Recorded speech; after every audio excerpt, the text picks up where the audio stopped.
Welcome back to part 10 of our series where we are building a Python trading robot for TD Ameritrade. So, wonderful stuff here. We are well into building our trade object, and we have at this point seen some of the confusing points of it, the not so confusing points of it, and we've definitely hopefully seen at this point there are many points that can cause our heads nice large headaches. So continuing on, let's move on to the next method. The next one will be the add take profit. So, we don't want to be greedy sometimes, and sometimes we're okay with a certain level of profit. And so the idea behind the take profit method is it will add a order to your main one, and it will say, hey, once I get to this certain level of profit, get me out. I am happy with this.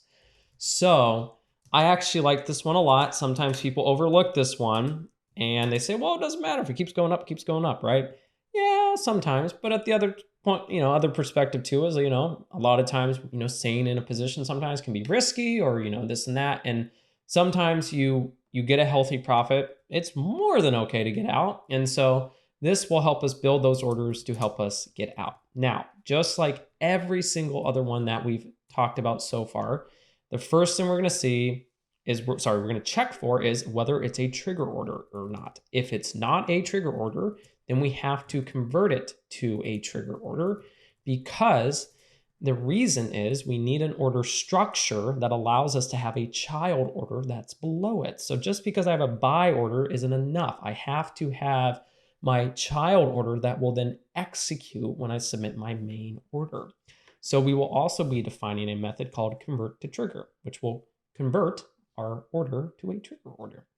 Now, also, like the previous videos, what we also have is calculating our price. And so I'm actually going to copy some of the stuff that we did from our stop limit just to be a little bit less repetitive. But the idea here is we're still going to ask the same questions, which is I first and always need to know what is the order type. Once I know that order type, then what I'm going to do is I'm going to calculate my profit price. So the price that is at the amount that I need in order to get my profit. So I always check and then ask, well, is it a percentage profit, like a percentage amount, or is it an absolute value? So is it just, I need 10 cents of profit and that's it? Or is it, no, I need a 10% profit? And, this is also where, again, things can get a little bit confusing depending on how complex your orders get, which we've seen at this point, and I'm sure most of us are going, God, help me. So yeah, it's just one of those things. We're calculating that new price to get a profit. So at this point, everything's been pretty much the same. We're just still doing the same thing. We're just really renaming some stuff. That's really it. And then from here, is that it? Yeah. I love when it's easy. And then from here, we have our take profit order. And again, this is almost identical to every single one. This is something too where, just me thinking out loud and sharing how I'm building this, looking at this right now, something I'm noticing is I'm kind of going, Alex, you should have clearly seen there's a pattern here. Why are you defining or basically not simplifying this? Because this looks almost identical. Really, the only things that are changing right now is this and this. And those really aren't changing that much. So this should be a big eye opener to a lot of people going like, hey, wait a minute. You probably could simplify this, couldn't you? I probably could. And I probably will, because this one, just looking at it right now, I'm kind of going, well, wait a minute. This just doesn't seem to make sense, right? This should be a little bit simpler, and going like, wait, you're just doing the same thing.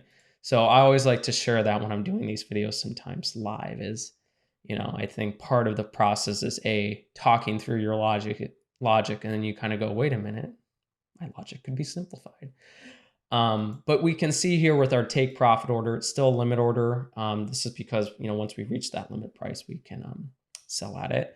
And then we have that profit price. So that's going to be our limit price when it executes. So very, very important stuff. And we can see here, it's still filling in everything the same. This is basically just taking the opposite side that, you were going in. So if you're going long or short, something like that, very basic at this point. And then again, we're still adding it to the child orders because at this point, if we have a trigger order, we should be able to add it to it. Okay, so that's the take profit one. So the add take profit. We're now going to go on to the quote unquote convert to trigger. And then with this one, this one's actually not too bad, to be honest. Some people would kind of go, it should be more complicated. So the first thing we're going to do is we're going to say if we have an order and if that trigger added equals false, so we have an order and it's not a trigger order, then what we're going to do is we're going to take our order and we're going to do, the first thing is we're going to change that order strategy type. And the first thing we're going to do there is we're going to say, hey, make that a trigger order. And then after doing that, we're going to take our order and we're going to add a new key to it. That key is going to be called child order strategies. Because remember, our order is really just a very nested dictionary, very complicated dictionary, but it's a dictionary at the end of the day. So we're going to take our dictionary, our order dictionary, we're going to add a new key to it called child order strategies. And that particular value that will be associated with that child order strategy is going to be a list. So we have a list, and then all we have to do after that is we're just going to say we now have a trigger order for our main order. And that's it. That's all we have to do to make this a trigger order. It's simple, but it does save us a lot of time down the road because now we have a mechanism for A, identifying a trigger order, and then B, if we do need to modify that, then we have it. So naturally, a good question would be, should we maybe have a mechanism for deleting a trigger order? That might actually be useful in some cases because maybe we have a template that we're like, hey, that's like 90% ready to go. We just don't need the child order strategy component. So I have debated that. I probably will add it at some point if we need it. But just kind of throwing out there, thinking through things, I don't think that would necessarily be a bad idea. It's just kind of saying, where would it need to be used? Okay, going on to our next method, we're going to have modify session. This will take one argument, session. We're going to have it called session. So the argument name is session, and it's going to return nothing back to us. The idea here is that we can change the order session to either AM, PM, normal, or seamless. Again, to reiterate, these sessions depend when you want your order to be active. So AM means I want pre-market. PM means I want my order only post-market. Normal means I want it during normal market hours. And then seamless means I don't care if it's pre, post, or normal market hours. I want it active the entire time. And that's it. And then from here, we're going to take self.order. We're going to add the session key to it. And, well, it's technically already there. But we're going to say, take that session argument, so the one that was given here, and we're just going to convert it to uppercase because the API does expect it to be uppercase. I could technically ask you to give me uppercase. I don't like doing that. I just like doing it myself because it does lead to issues down the road. And then next, we're going to say, hey, raise a value error and say something like invalid session. It's a longer message than that, but for right now, I'm just going to leave it like that. So that's modify session. And now from here, we're going to do a couple properties. And so the first one is going to be order response. This will return a dictionary. Now, this is very important because something that I will be doing as you submit orders and they are submitted is I will be saving them. And so I want a nice, easy way where you can grab those order responses. And so if you call the order response property, then what will be returned back to you is the actual order that was submitted to the TD Ameritrade API. And so with that one, you'll get something like an order ID, you'll get the actual order itself, you'll get the status code, and just useful information that if you want to look at it in a JSON file, it will be there for you. Otherwise, you can also do things where, you know, you can kind of modify it and maybe use it on your own. So, you know, if you want to put in a database or something like that, it's all there for you. Next, we're going to do the other property component with this one, because the other one was returning. It's kind of our getter. And then this one is going to be our setter. So we're going to say order response, and then this will be our setter. And then with this one, we are going to say order response self, and then order response dictionary will be the value that we're passing through, and that will be a dictionary. And then with this, we will also be returning none. So we won't be returning anything back because we're setting it. And then what we're going to do is we're going to say self.order response equals the order response dictionary that was passed through when we are putting them equal to each other. So these two properties are the same one. One is simply the getter. So this is one where we get that value. And then this one is where we set that value. So we set the value because sometimes it can actually be none. So this again is used when we're trying to save some information. Alrighty. Something I also got to do just to make my life easier is generate order ID. So we need some type of mechanism where I can identify a unique order ID. The caveat here is generating that order ID before the order has been submitted. It's a lot easier to set it after the order has been submitted. If it has not been submitted, we don't have an order ID. So basically what I do is I auto-generate one that uses some logic behind the scenes. And so we're going to say, first, if you have an order, then you can get an order ID. Otherwise, you don't need an order ID because you don't have an order. So if we have an order, and if we only have an order, then what we're going to do is we're going to basically make this little string where I'm going to say the first part is the symbol. The second part is the side, not the sode, the side. The third one is the enter or exit. And then the fourth one is the timestamp. So that's this long order ID, but you can also tell there's some logic to it. And then we're going to say that order ID equals order ID. We're going to do that format. And then we're going to have symbol equal the self.symbol, so the symbol of the order. We're going to have the side equal the self.side. The next one will be enter or exit.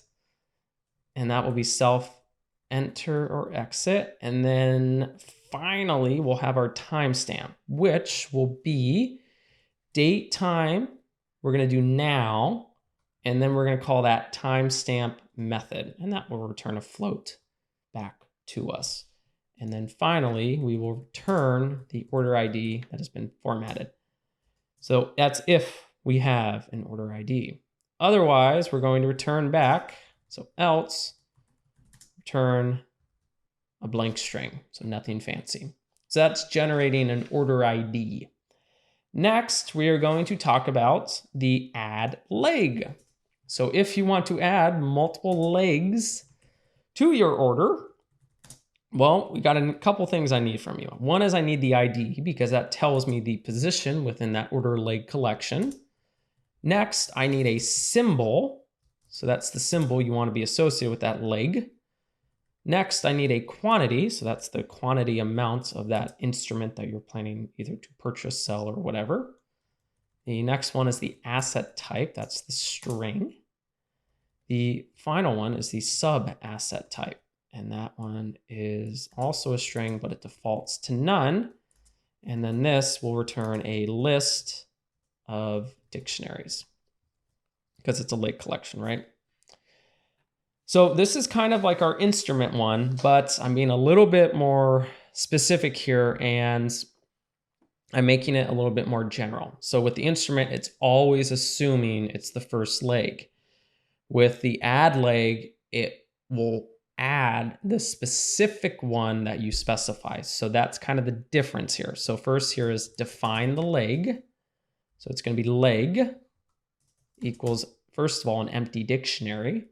Then we're going to have the different pieces inside of it. So the first is going to be instrument. Then it's going to be the symbol. That's going to equal the symbol that you gave me. Next is we're going to have instruments. Then we're going to have asset type. That will be the asset type that you gave me. Next, we're going to have quantity. Well, that's just the quantity you gave me.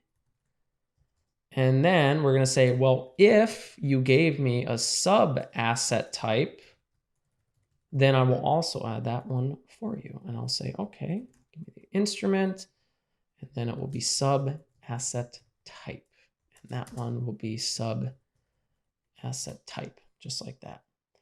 And then from here, we're going to say if OrderLeg ID equals 0, so it's the first leg, then we're going to call that self.instrument method that we defined a few videos ago. So this one will be symbol equals symbol, asset type equals asset type, and then quantity equals quantity, and then sub asset type equals sub asset type. And then finally, OrderLeg ID equals 0. Now this also kind of brings up a nice little point, and I'll talk about it when I get the else statement done, but we'll talk kind of about maybe how we could simplify some of our code. And then otherwise, we're going to say, okay, take our OrderLeg collection, and we know it's a list, so this is just doing some type hinting. We're going to grab our self.order, and then we're going to say OrderLeg collection. And then we're going to say order. Man, it seems like it's really slow today. Oh, then we're going to do insert. And then it's going to be OrderLeg ID, and that's the leg. So insert, because it's a list. I don't know why it's doing that. With insert, it inserts an element into a specific index in that list. So the nice thing about this one is, again, say you want to insert in position 2 and you already have 2 legs in there. Well, what it's going to do is it's going to insert it into position 2, and now 2 becomes 3. So that's something that's kind of nice. But I think it's also important to hear is, because some people are going to ask, and I mean, and honestly, this is a good question, because it's kind of saying, Alex, why do you have add leg, but then you have instrument? I've debated that. And I don't know. For me, I feel, at least when I did this one, and this is, again, it's changed a little bit when I first wrote it, I always kind of assumed I wasn't thinking of a multi-leg approach. And so more than likely what you're going to see me do at some point is I might actually get rid of this one altogether. And what I'm going to instead do is I'm literally just going to have add leg. In fact, I probably will do that on the next push, just because I think that's repetitive. And it was one of those things I didn't realize it until I kind of wrote it and looked back. I'm like, why are you doing that twice? Like, it just seems stupid to do it twice. And that happens all the time. I mean, most people write code the first couple of times and ain't going to be perfect by any standards. But yeah, I kind of thought about that a little bit. It's like, that just doesn't seem right. And so I think add leg is a little bit more explicit, and then B, I don't know. I just think it's more flexible, and I think most people who are probably going to use it will understand, and I don't think they need their kind of own separate add instrument. Maybe you could do like a modify instrument if you wanted to, and then maybe change something where you like OrderLeg ID. So I'll kind of have to think through it, but that has been something where I'm kind of like, well, I don't know about this one. I think it is a little bit confusing sometimes, so we'll have to see. And then at the end of it, guess what? I'm going to return back that OrderLeg collection. And then from here, we're going to talk about our last property, our last one, and then we're done. It's a really simple one. We're going to return number of legs. So this is just a nice, easy way where if somebody wants to ask that question mid-trade or something like that, guess what? It's super easy to get. We're just going to return the length of self.order and then OrderLeg collection. And bam, we are done. How long was that? Perfect timing, close to 20 minutes. All right, so this concludes the trades object. Next video, we are going to start writing code for the run robot script. So that's going to be pulling all of our other objects. That's probably going to be about 2 videos. And then in the next couple videos after that, we're going to go back and we're going to add some stuff to some of our other objects. So just keep that in mind. It will change a little bit. And then you can also see, oh, it's this one's because it's on the 32-bit. That's why. Sorry, the 64-bit. So we will go back and change some of this. So that's kind of the intent from the get-go, was we weren't going to do everything at once. We were going to get the bare minimum, start running the script, and then we're going to go back and we're going to start adding stuff, because we're going to kind of see, oh, okay, well, it might be nice to have this, or it might be nice to have that. It's not required, but it would be nice if we had some type of functionality to do that. So that's what I would say. I would say those last couple of videos, I mean, you don't have to technically watch them, but if you're going to be somebody who wants to take this library and modify it on your own, you know, I would encourage you, you should watch it, or you need to just read through the documentation and kind of say, okay, well, what was he doing here? Why was he doing it like that? That way, as you start modifying things, you're not completely at like a loss, going like, what in the heck is he doing? And why is he doing it like that? You can kind of get my thought process a little bit, and then you can kind of either say, Alex, that was horrible. Why did you do it like that? Come on. Or you can say, I agree with it. So that's really the plan with that. So any questions, by all means, put them down in the comments below, post them on GitHub, email, all that kind of fun stuff. And then we will see you in video number 11. So see you then.